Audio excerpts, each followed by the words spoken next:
Hello, everyone, and welcome to English Pod. My name is Marco. My name is Catherine, and today we're talking about a dream home. So building the home of your dreams. That's right, and this lesson today is advanced, so it might be a little bit hard. And we're going to be taking a look at not only some vocabulary related to your home or decorations and stuff, but also how to treat your loved one in a nice way, or little, what do you call them, nicknames? Cute names, pet names. Pet names. That's right. Okay. So stay tuned. We'll be talking about very specific things having to do with building a home and home remodeling. And so we'll hear this dialogue one time, but when we're back in just a minute here, we'll be talking about what those things are.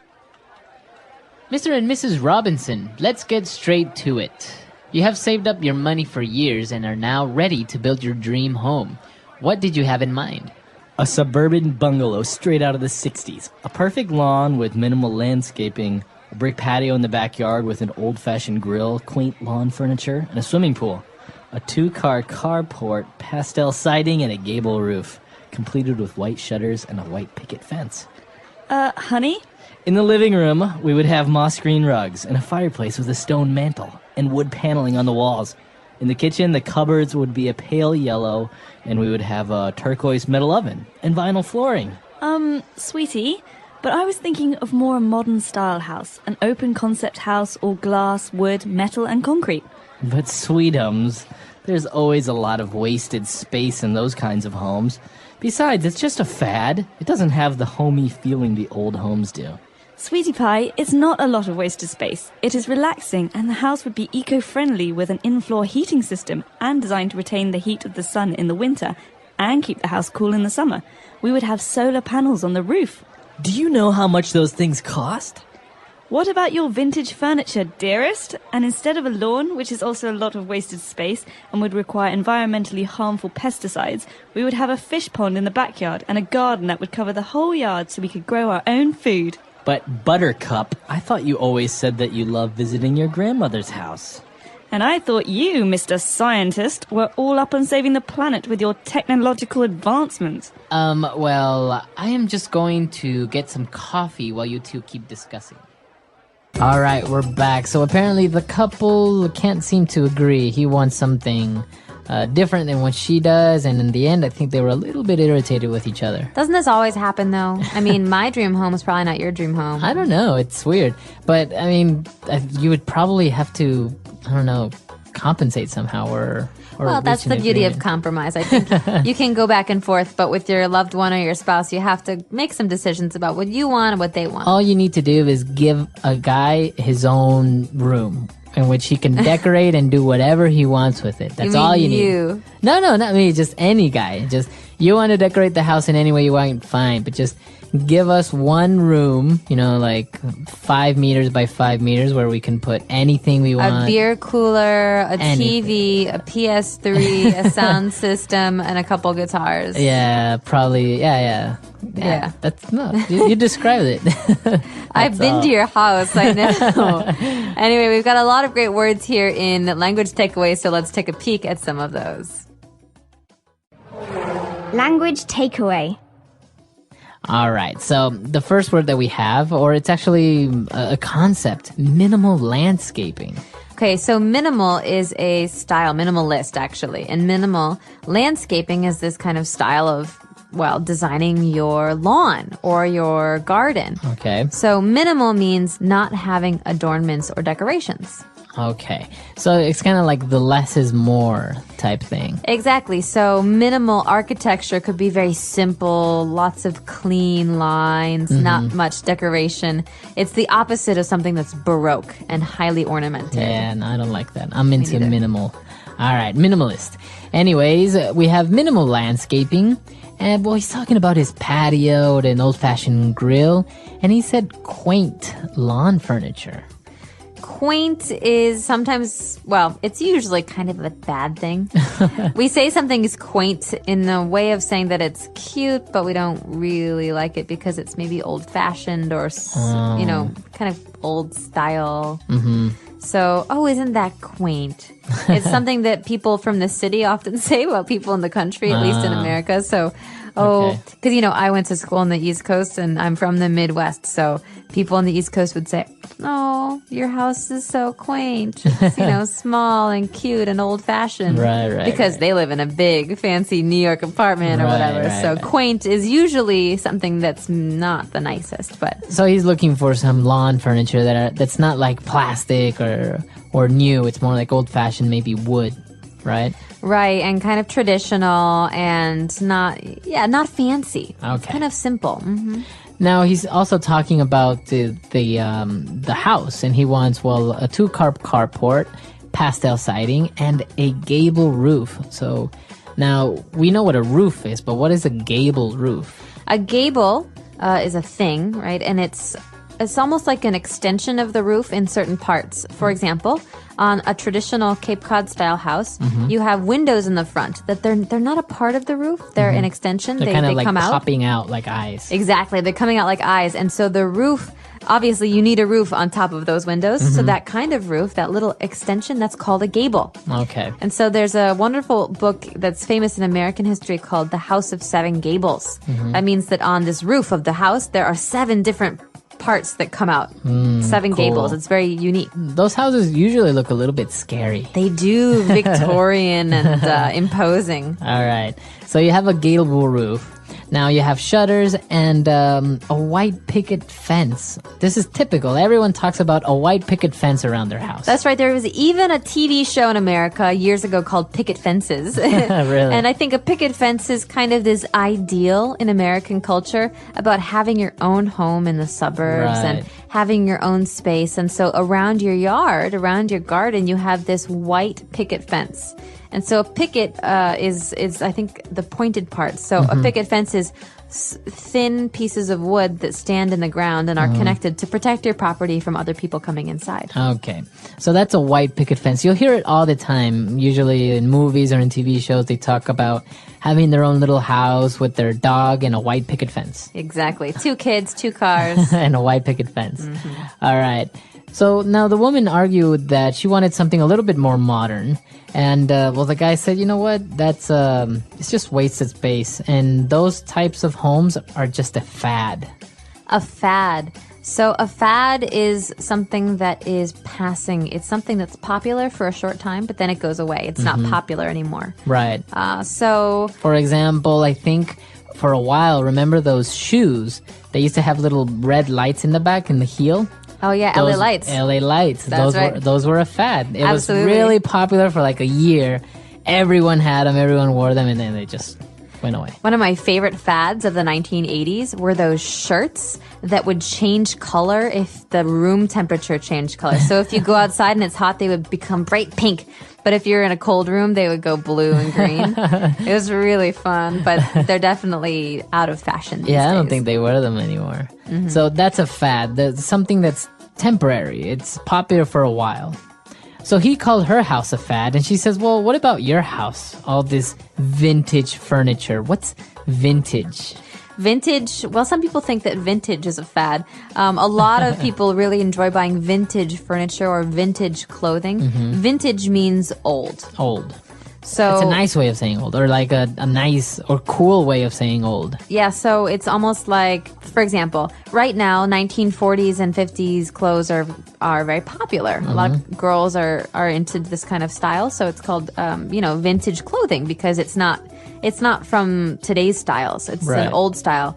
Or you could even call, those big flowing dresses from the 1970s vintage clothing. So vintage furniture would be furniture that comes from a different time, a different era, and that it's popular now. Right, they're popular now. Or people like to buy them now. That's right. So they're special because they come from a different time. Okay. So those are the words that we have for today on Language Takeaway. Why don't we move on now to some pet names or some sweet ways that you can call your loved ones on Fluency Builder. Fluency Builder. So the reason this dialogue is very funny is because we have these 2 people who are clearly in disagreement about the kinds of furniture and house they want. But they're being so nice to each other. They have these cute names for each other. So it's really, it's really funny. It almost seems like they're newlyweds, but apparently they've been saving up their entire life. So maybe they're just one of those really loving couples. Oh, sweetums, cutie pie, cutie. All right, so that's the first one. Sweetums. Sweetums. So obviously the main part of this word is sweet. Sweetums. This is a way to say, hey, sweetie. Okay. Sweetums. So you can say sweetie or sweetums. Exactly. And that's a nice way of saying to somebody. Or you can go sweetie pie. Sweetie pie. So pie is a food, it's like it's a sweet. dessert.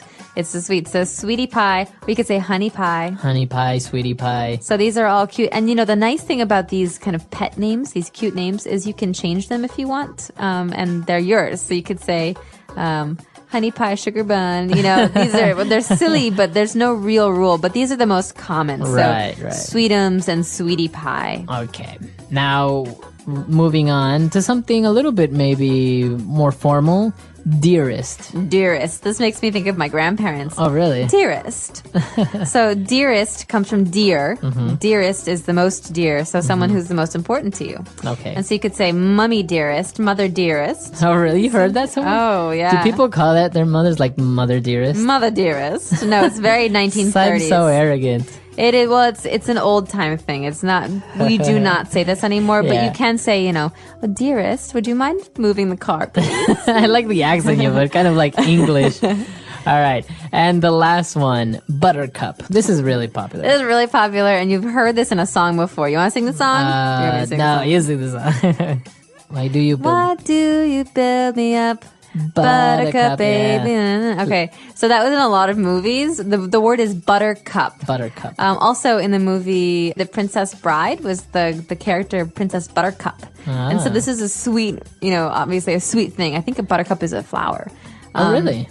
Yeah, and so these are all words you can use, names you could use with men and women, but buttercup is mostly women. I think the other ones are more general. But do you think, do guys say to their loved ones, like, sweetie pie? Oh, yeah. Yeah? Oh, yeah. All right, so I guess, guys, if you want to be really sweet and you want to win over the hearts of the ladies, you can use these words as well. Another popular one is babe, which is more of a young person thing to say. Yeah, I think it's more modern as well. Babe. Honey or babe. Baby. You're verging on not so sweet. No, but hey baby, how are you? It's nice. No. But not like, hey baby. All right. Well, we're going to leave you with that thought and go listen to this dialogue one more time, but we'll be back in a moment. Mr. and Mrs. Robinson, let's get straight to it. You have saved up your money for years and are now ready to build your dream home. What did you have in mind? A suburban bungalow straight out of the 60s. A perfect lawn with minimal landscaping, a brick patio in the backyard with an old-fashioned grill, quaint lawn furniture, and a swimming pool. A 2-car carport, pastel siding, and a gable roof, completed with white shutters and a white picket fence. Honey? In the living room, we would have moss green rugs and a fireplace with a stone mantel and wood paneling on the walls. In the kitchen, the cupboards would be a pale yellow, and we would have a turquoise metal oven and vinyl flooring. Sweetie, but I was thinking of more a modern style house, an open concept house, all glass, wood, metal, and concrete. But sweetums, there's always a lot of wasted space in those kinds of homes. Besides, it's just a fad. It doesn't have the homey feeling the old homes do. Sweetie Pie, it's not a lot of wasted space. It is relaxing, and the house would be eco-friendly with an in-floor heating system and designed to retain the heat of the sun in the winter and keep the house cool in the summer. We would have solar panels on the roof. Do you know how much those things cost? What about your vintage furniture, dearest? And instead of a lawn, which is also a lot of wasted space and would require environmentally harmful pesticides, we would have a fish pond in the backyard and a garden that would cover the whole yard so we could grow our own food. But Buttercup, I thought you always said that you love visiting your grandmother's house. And I thought you, Mr. Scientist, were all up on saving the planet with your technological advancements. Well, I am just going to get some coffee while you two keep discussing. All right, we're back. So, apart from this, decorations and stuff, do you agree with the vintage home, the more minimalist thing, or do you like the open concept one, the bigger one? I I love the look of minimalism, but as a place to live, it's not comfortable, right? And so when I think of an aesthetic that I like, a look that I like, I really like kind of dark wood, velvety, 19th century kind of. Wow. Yeah. Like, I think of old Vienna. You like Castle Dracula? No, not dark. I like things to be open. And I like a lot of natural light, but I also like oversized, kind of heavy furniture and really luscious fabrics and things like that. So that's I'm actually completely different because I do like this open concept. I like those houses that... I like the way they look inside as well as outside when they're kind of squared, big windows, clean lines. Inside is like, for example, in the kitchen, you have polished aluminum or polished steel furniture in the kitchen, as well as a lot of white and red or black, especially. I kind of like that kind of open spaces. Primary colors. Yeah. Flat screen TVs on the wall and stuff like that. Like remote controls. IKEA lamps. Yeah, like those remote controls where you can open your curtains, your TV, and the lights all at the same time. I kind of like that stuff. Cool. Well, let us know what you guys like because everyone has their own opinion on what a beautiful house is. And if you have any pictures, feel free to share them with us on our website, EnglishPod.com. All right. We'll see you guys there. Bye. Bye.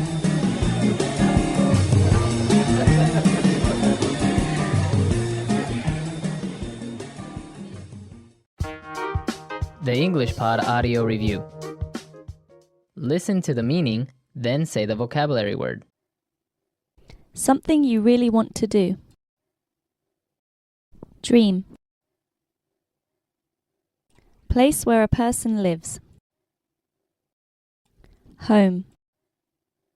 Located or residing in a suburb. Suburban. A house which is built on one level. Bungalow. The years from 1960 to 1969. The 60s. The smallest possible amount or size. Minimal. A view across an area of land. Landscaping. An area of the garden with a hard surface. Patio. Unusual or old-fashioned. Quaint.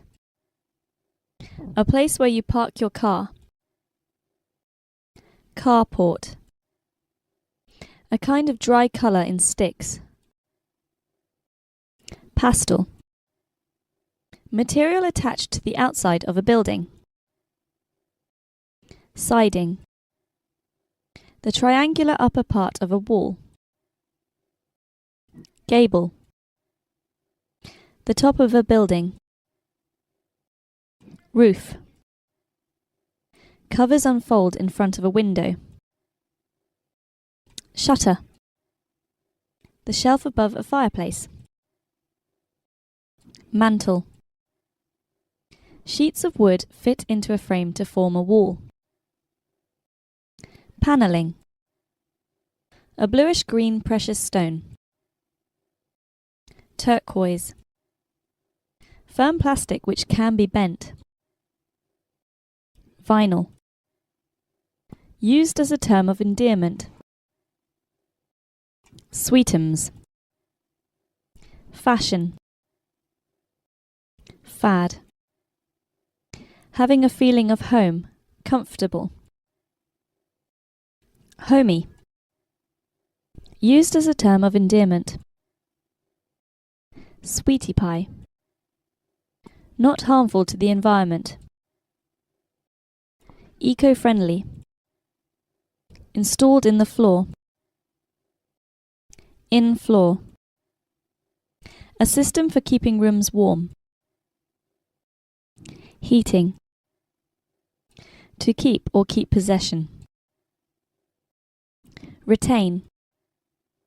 Relating to the sun, using its light. Solar. A flat section of a wall, door. Panel. Representative of the best and most typical. Vintage. Used as terms of endearment. Dearest. A chemical substance used to kill insects. Pesticide. A creature living in water. Fish. A small body of water. Pond. A plant with small yellow flowers. Buttercup. Based on scientific and industrial progress. Technological. Improvement or development. Advancements. A fence consisting of pickets. Picket fence. A form or style of room. Open concept. Have all knowledge or information of something. All up on. Let's try that faster. A bluish-green precious stone. Turquoise. Unusual or old-fashioned. Quaint. Place where a person lives. Home. The triangular upper part of a wall. Gable. An area of the garden with a hard surface. Patio. Based on scientific and industrial progress. Technological. The top of a building. Roof. Material attached to the outside of a building. Siding. Used as a term of endearment. Sweetums. Used as terms of endearment. Dearest. Firm plastic which can be bent. Vinyl. Something you really want to do. Dream. The years from 1960 to 1969. The 60s. Representative of the best and most typical. Vintage. Improvement or development. Advancements. A system for keeping rooms warm. Heating. A chemical substance used to kill insects. Pesticide. A view across an area of land. Landscaping. A house which is built on one level. Bungalow. Installed in the floor. In floor. Having a feeling of home, comfortable. Homey. Located or residing in a suburb. Suburban. To keep or keep possession. Retain. Fashion. Fad. A place where you park your car. Carport. A fence consisting of pickets. Picket fence. A form or style of room. Open concept. A small body of water. Pond. Relating to the sun, using its light. Solar. A creature living in water. Fish. Covers unfold in front of a window. Shutter. Not harmful to the environment. Eco-friendly. The shelf above a fireplace. Mantle. A plant with small yellow flowers. Buttercup. Sheets of wood fit into a frame to form a wall. Panelling. The smallest possible amount or size. Minimal. Used as a term of endearment. Sweetie pie. Have all knowledge or information of something. All up on. A flat section of a wall, door. Panel. A kind of dry colour in sticks. Pastel. Now say the word and hear it in a sentence. Picket fence.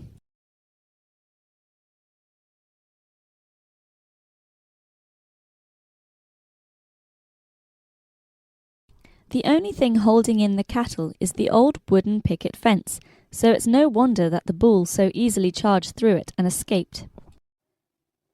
Picket fence.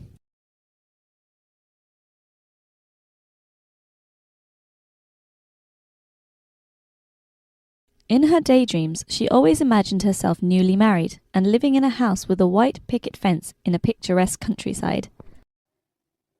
Picket fence.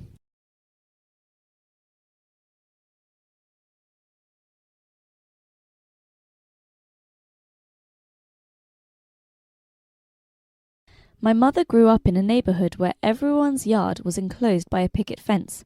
Nowadays, some of those fences are still standing, but most of them have been replaced by chain link fences. Vinyl.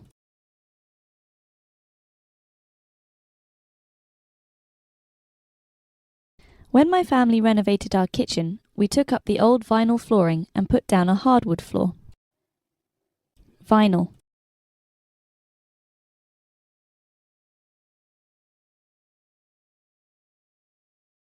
I love the vinyl floor in the bathroom because though it is made to look like tile, it is warmer and softer on bare feet.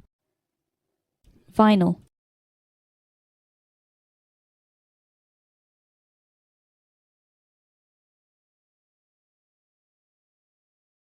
My friend is a vinyl fanatic. He has vinyl records, vinyl floors, vinyl clothing, a vinyl couch, and even the siding on his house is vinyl.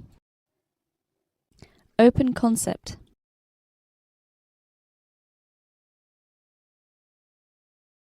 A popular trend in architecture right now is designing open concept buildings. Open concept.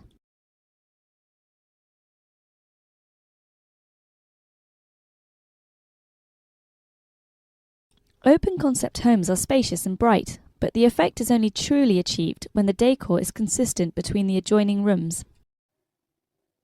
Open concept.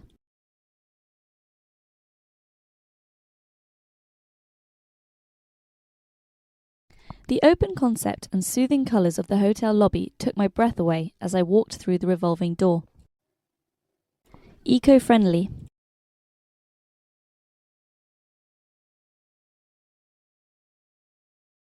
Carrying your groceries in a reusable cloth bag is more eco-friendly than using a new plastic one.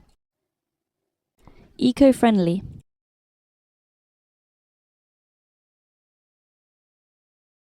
My neighbours told me that they spray their lawn with an eco-friendly fertilizer. Eco-friendly.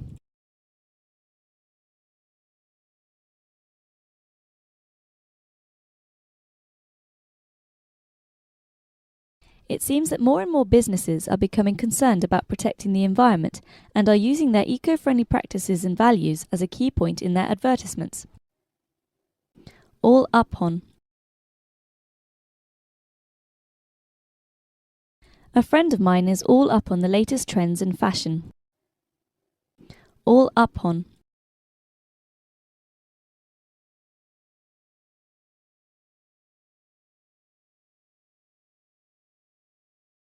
When I was in high school, I was all up on finding a cure for cancer, but then I went to university and discovered that my real passion was composing music.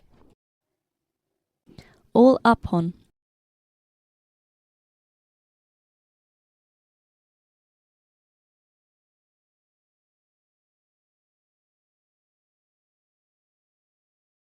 My brother is an advocate for environmental awareness, so he's all up on crazy facts like how long it takes for a piece of plastic to disintegrate and how many fish die per year from ingesting garbage floating around in the ocean.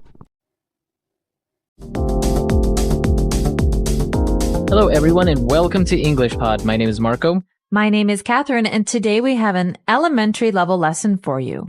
That's right. Today we are getting a tattoo. Okay, so a tattoo is a picture that you get on your body, and it lasts forever. That's right. So we're going to get a tattoo. We're going to talk about this very popular form of art on your skin. And so let's start with the dialogue. Let's listen to it, and we'll be back in a bit.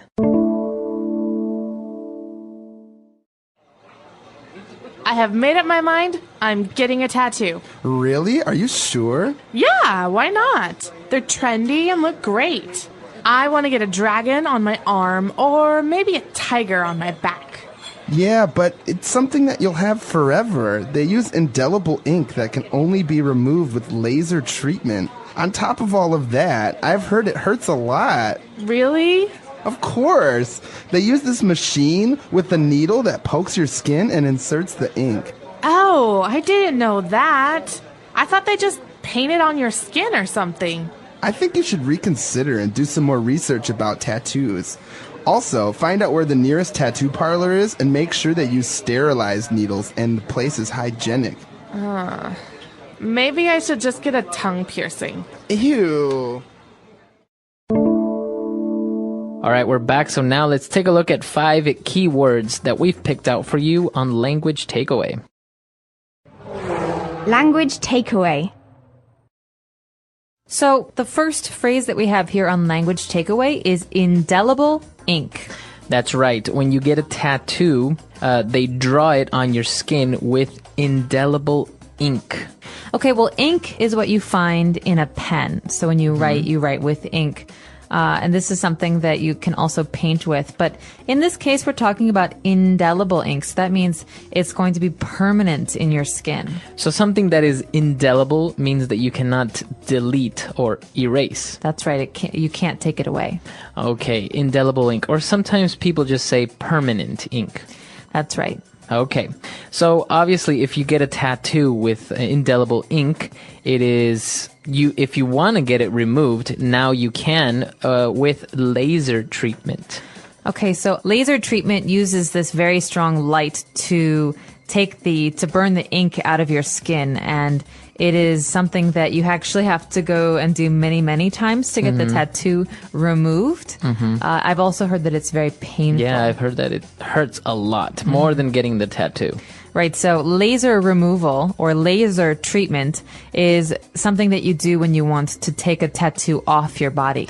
I think they also use laser treatment to remove, maybe you have stains on your skin, like from the sun, or even to remove hair, I heard. Yeah, laser hair removal is something that many people do to take away some of the hair on their bodies that they don't like. Okay.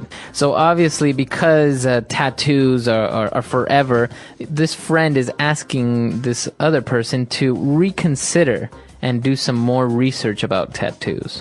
Well, to consider something means to think about it. So to reconsider means to think about it again. Right. So if you're going to make a big decision, you should reconsider what you're going to do.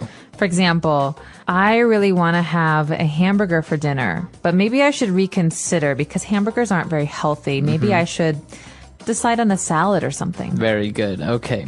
So to reconsider. Now, obviously, when we have a tattoo done, when we get a tattoo, they use this little machine that has a needle inside and it vibrates very, very fast and it kind of injects the ink. So the friend tells this person to make sure that when they use this machine, they use sterilized needles. Okay, so needles are those very small little things that go into your skin. They hurt. When you get a shot, the doctor will use a needle as well. But a sterilized needle is a needle that is clean. So something that is sterilized means clean. That's right, but it's clean for medical use. That means that maybe someone used alcohol or even fire to clean something. Okay, so as you said, it needs to go through a process to be sterilized. Like if you wash your dishes, they're not sterilized. No, but if you are getting surgery on your body, the doctor is going to cut you open. He will use sterilized tools. Okay, very good. And moving on to our last word, very much related to sterilized needles. We're talking about something that is hygienic, to make sure that everything is hygienic when you get a tattoo done. Okay, well, something that is hygienic is clean.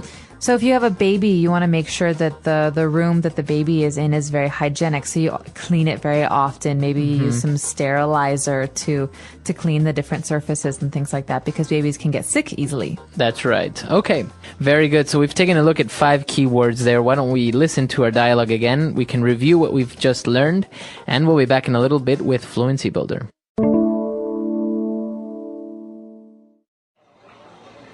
I have made up my mind. I'm getting a tattoo. Really? Are you sure? Yeah, why not? They're trendy and look great. I want to get a dragon on my arm or maybe a tiger on my back. Yeah, but it's something that you'll have forever. They use indelible ink that can only be removed with laser treatment. On top of all of that, I've heard it hurts a lot. Really? Of course. They use this machine with a needle that pokes your skin and inserts the ink. Oh, I didn't know that. I thought they just painted on your skin or something. I think you should reconsider and do some more research about tattoos. Also, find out where the nearest tattoo parlor is and make sure that you sterilize needles and the place is hygienic. Maybe I should just get a tongue piercing. Ew. All right, we're back. So now let's take a look at some phrases on Fluency Builder. Fluency Builder. We only have 3 phrases today, but the first one is a phrase you'll hear very, very often in English. It's, I've made up my mind. That's right. The dialogue starts by saying, I've made up my mind. I am getting a tattoo. So what does it mean if you have made up your mind? Well, it means that you have decided something. I have decided to do something. And the present tense of this phrase is to make up someone's mind. So I make up my mind, you make up your mind, he makes up his mind. Okay, so if you're choosing something or making a decision, when you finally make that decision, that means that you have made up your mind. Maybe we're shopping, Marco, and you're thinking, well, do I want this or do I want that? Well, I'll say, come on, Marco, make up your mind. That's right. That means just pick one, just decide. Decide. Very good. So a very common phrase, to make up your mind, to make a decision. And, well, as we continued on with the dialogue, the friend was saying how the tattoos are forever, and if you want to get it removed, you need to use laser treatment, and ends this part by saying, on top of all that, I have heard it hurts a lot. On top of all that, this means, and even more. So basically, when you're trying to give reasons for something, maybe reasons for doing something or reasons for not doing something, you give your reasons, and at the end you say, and on top of all that. So in addition, or even more than that, this is the case. So right. So maybe we're talking about a car and you say, well, that car is not very reliable. It uses a lot of fuel. It's very uncomfortable inside. And on top of that, it's expensive. And on top of all that, it's ugly. That's right. So you're kind of listing things and you're telling the person why you think something is good or bad, and then you end it by giving a final reason. And on top of that. Exactly. All right. And our last phrase, it's actually interesting because the place where you go and get a tattoo is called a tattoo parlor. Okay, it's a parlor. Now, this is interesting because you might think that you would say a tattoo shop, but we don't say this. So think about a beauty salon or beauty parlor. A parlor is a shop where we get our appearance changed. In this case, a tattoo parlor is a special shop where you can get a tattoo, or in the case of this person, maybe get your ears pierced or your tongue pierced or your nose pierced. So a tattoo parlor is a place to go for that. All right. So a lot of phrases there. Let's review everything one last time and we'll be back to talk some more. I have made up my mind. I'm getting a tattoo. Really? Are you sure? Yeah, why not? They're trendy and look great. I want to get a dragon on my arm or maybe a tiger on my back.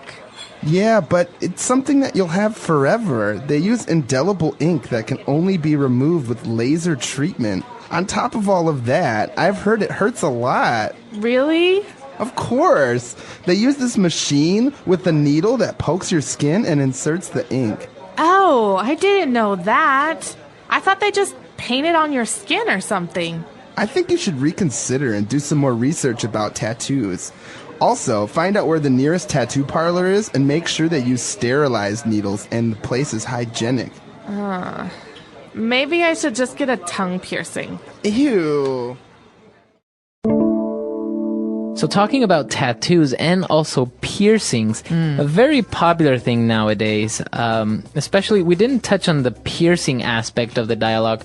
To get your ears pierced or to get your tongue pierced means that you're going to create a hole in your tongue so you can put a ring or something in it. That's right. So many women have their ears pierced. This means that they can wear earrings, and these are small holes in the bottom of your ear. But a lot of people nowadays like to get their nose pierced, so a hole in the side of the nose, or their tongues pierced. That's right. You see people now get eyebrows pierced, their lips pierced. Even below the lip, like, I don't know, near the chin, between the chin and the lip, they get this thing through it. It's very interesting. Yeah, also I've seen belly buttons. Belly buttons like get on your pierced. stomach, yeah. That's right. And tattoos as well. Tattoos are so popular now. People get tattoos, arms, legs, your neck, face, everywhere now. That's right, and there are special names for these in English. For example, if you have a very big tattoo in your arm from your shoulder to your elbow, that's called a sleeve tattoo because it looks like a permanent sleeve. That's right. And actually, women get tattoos also, but for cosmetic reasons. Like many women get their eyebrows tattooed. Yeah, I've seen this. So some women like to get these tattoos that look like makeup. So maybe if you want your nice eyebrows all the time, you get these eyebrow tattoos. Or if you want some dark lines under your eyes, like eyeliner, then you get the eyeliner tattoo. Also, I've seen the lip liner tattoo. They do it around the lips to make it seem like you consistently have lip liner. Interesting. Well, I don't know if I do that because some days you just don't want to wear makeup. That's right. But actually, tattoos in many cultures are frowned upon. I know that until very recently in Japanese culture, tattoos were illegal because they were synonym of the Yakuza. And in Jewish culture, you're not allowed to have a tattoo on your body. And so that if you die with a tattoo, you cannot go to a Jewish graveyard. Oh, really? I've also heard that in many countries, some job positions, you cannot obtain if you have a tattoo. Well, it's very interesting. I don't know why that would influence it. I think it's definitely culture to culture because it's very popular in America right now to have tattoos, but in China and Japan and East Asia, they're definitely frowned upon. I think. Even, for example, in the armed forces in the United States, it's very popular for them to have an American flag or something. You see it all the time in movies, but in other countries, you cannot join the armed forces if you have a tattoo. Interesting. The English Pod Audio Review. Listen to the meaning, then say the vocabulary word. Following the latest trends. Trendy. Besides that. On top of all that. To think carefully about something again. Reconsider. Clean and unlikely to cause illness. Hygienic. Completely clean and free from germs. Sterilized. Let's try that faster. To think carefully about something again. Reconsider. Besides that. On top of all that. Clean and unlikely to cause illness. Hygienic. Following the latest trends. Trendy. Completely clean and free from germs. Sterilized. Now say the word and hear it in a sentence. Trendy. Sarah always dresses in the newest, most trendy clothes. Trendy. If you only buy trendy clothes, they'll be out of fashion by next year. Trendy.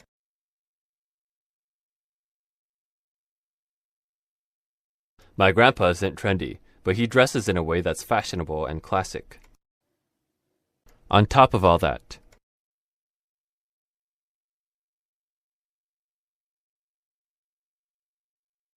I have to wash the dishes, do the laundry, and on top of that, I have to walk the stupid dog. On top of all that.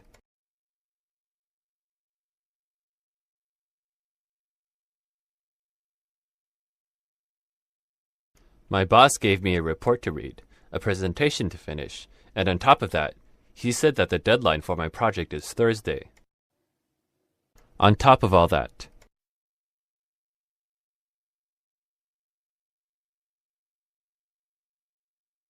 She has to go to school, go to her internship, and on top of that, she has a baby at home. Reconsider.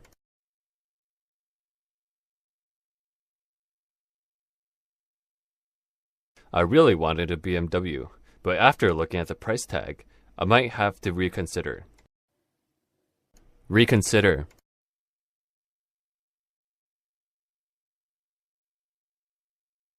Henry wanted to ask Laura out, but he had to reconsider after seeing her with another man.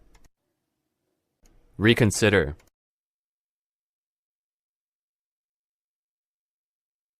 Are you sure you want to move to China? Maybe you should reconsider. Sterilized.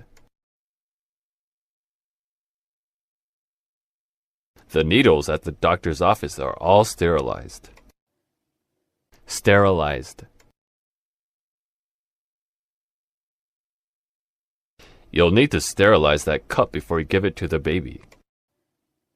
Sterilized. The nurse had to come in and sterilize all the surfaces.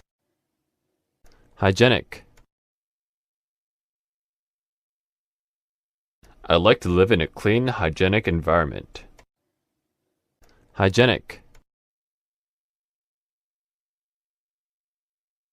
The restaurant has great food and is very hygienic.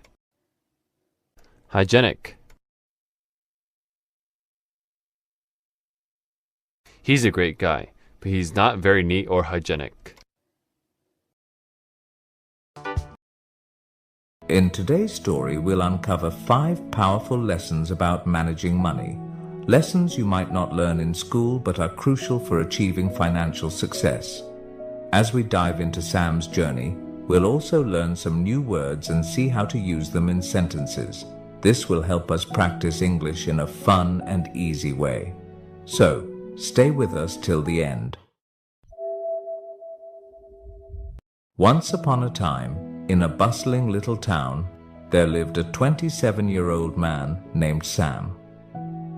One afternoon, he sat on the side of the road, lost in thought. Despite working hard for 5 years, his life hadn't improved. Sam wondered if there was a way to escape poverty and achieve true wealth. As he strolled by a grand mansion, something compelled him to step past the tall iron gate without permission. Little did he know, this daring act would lead him to a life-changing lesson about money. From afar, he saw an elderly man sitting on a garden bench with a cup of coffee in hand. This man was Mr. Hayes, the mansion's owner, a wealthy but humble and generous soul. Sam approached him, politely apologizing. "I'm sorry for entering without permission, Mr. Hayes." Recognizing Sam, Mr. Hayes was surprised by his sudden visit but welcomed him kindly, curious to know why he had come. Sam took a seat beside Mr. Hayes and began, "Sir, I've worked for 5 years, earning a decent wage, yet my life hasn't changed. I don't splurge, but I just can't seem to get ahead. Do you have any advice on how someone like me could become wealthy?" With a warm smile, Mr. Hayes replied, "Anyone can achieve wealth, Sam, including you." He continued, "I'll share 5 principles about money that you won't learn in school. Follow these carefully, and I assure you, you'll find yourself on the path to financial success." Eagerly, Sam listened as Mr. Hayes began. "The first rule," Mr. Hayes said, "is to spend less than you earn. This is the foundation. If you don't master this, you can't move on to the other steps. For example, if you make $5,000 a month, set aside at least $2,000. If it's $3,000, save $1,000. Avoid expenses that exceed your income, whether loans or gambling. Even with a 6-figure salary, without this rule, you'll remain in debt." Sam nodded thoughtfully, absorbing each word. Mr. Hayes took a calm sip of his coffee and continued. The second rule is to have an emergency fund. Life is unpredictable. Car repairs, a leaky roof, or even layoffs can happen at any time. Without an emergency fund, you're forced to borrow or sell assets at a loss, which restricts your options and adds stress. Think of it as your safety net, protecting your finances when unexpected events arise. Sam nodded again, appreciating the wisdom in this approach. Let's get to the third lesson, which is investing. Now, people like you might feel unsure about investing in a business or stock since you may not have much knowledge. So, the best investment you can make right now is in yourself. Curious, Sam asked. How, sir? Mr. Hayes continued. Take your skill set, whether it's carpentry, plumbing, or customer service. Invest your time, energy, and money into mastering it further. Learn where your boss sources materials or explore ways to market your services better. Use some of your savings to improve your expertise, attend courses, buy tools, or read relevant books. Realizing the value of these words, Sam looked at Mr. Hayes with newfound determination, regretting he hadn't learned this sooner. Mr. Hayes continued with the fourth lesson. Now that you're gaining skills, it's time to start earning more. Once you've honed your abilities, maybe you'll start your own business and your income will grow. You're no longer paid per hour but earn based on what you produce. The harder you work, the more you earn. The sky was getting darker, yet Sam felt no urge to leave. He was eager to learn the final principle. Mr. Hayes looked at him and said, "And finally, the fifth lesson, create passive income. When you've applied the first 4 principles, you should have extra money. Now, it's time to let your money work for you. You can invest in property, start a rental business, buy a franchise, or research other sources of passive income. Think carefully and choose wisely." How about it, Sam? Are you ready to take on these lessons? Mr. Hayes asked, ending the conversation with a gentle smile. Brimming with excitement, Sam replied, "I used to just go to work, save a little, and hope for wealth to come my way. But I now understand that there's a real strategy, and I'm thankful, sir, for the invaluable guidance." Today we learned new words and sentences through this story about wealth and financial wisdom. Remember, learning English can be fun when you practice regularly. So, keep listening, learning, and growing. Make sure to like, comment, and share how this story helped you improve your English. Thank you for watching, and I'll see you in the next story, where we'll continue learning together. The English Pod audio review. Listen to the meaning, then say the vocabulary word. Something is usual or expected. Norm. The money that a country uses. Currency. The sum of money required to reinstate. Margin deposit. Taking effect rapidly. Drastically. Very quickly, just a second.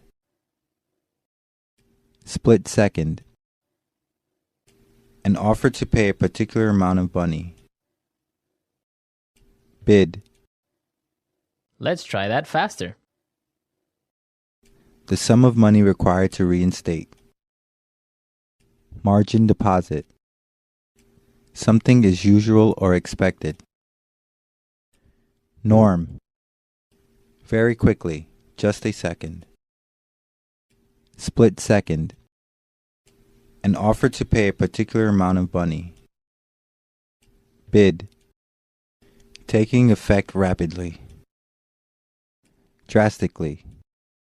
The money that a country uses. Currency. Now say the word and hear it in a sentence. Norm. What's the norm in this company concerning protocol? Norm. This is the norm, so you'd better get used to it. Norm.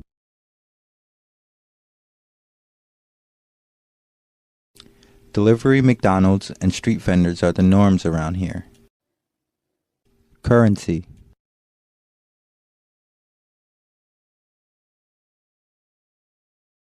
Before I went to France, I had to change some of my Canadian currency into euros. Currency. What's the currency in this country? Currency.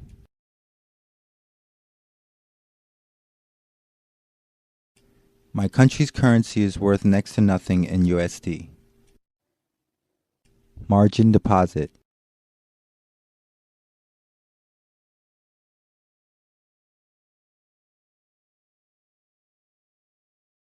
He decided to start with a margin deposit of GBP 100.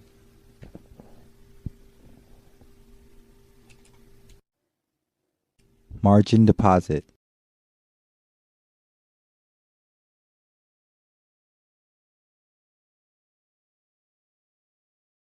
I can't believe that I can trade with USD 1 million deposit when I've only put in a margin deposit of USD 10,000. Margin deposit.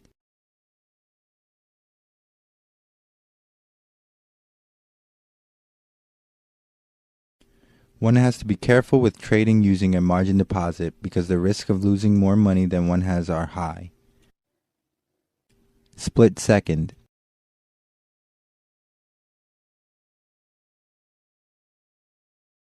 The gang members were closing in on me fast, so I made a split-second decision to run instead of fight. Split second.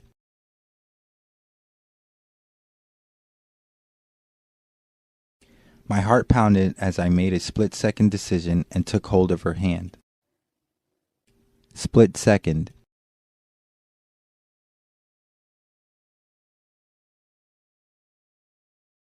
My split-second decision to try a trick on my bicycle in order to impress my friends didn't end well.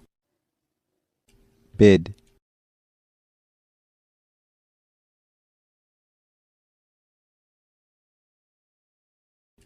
The current bid ask for EUR USD is 1.3998-79. Bid.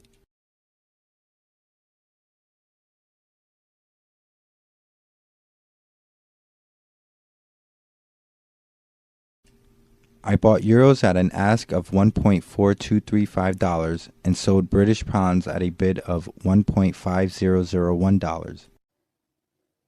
Bid.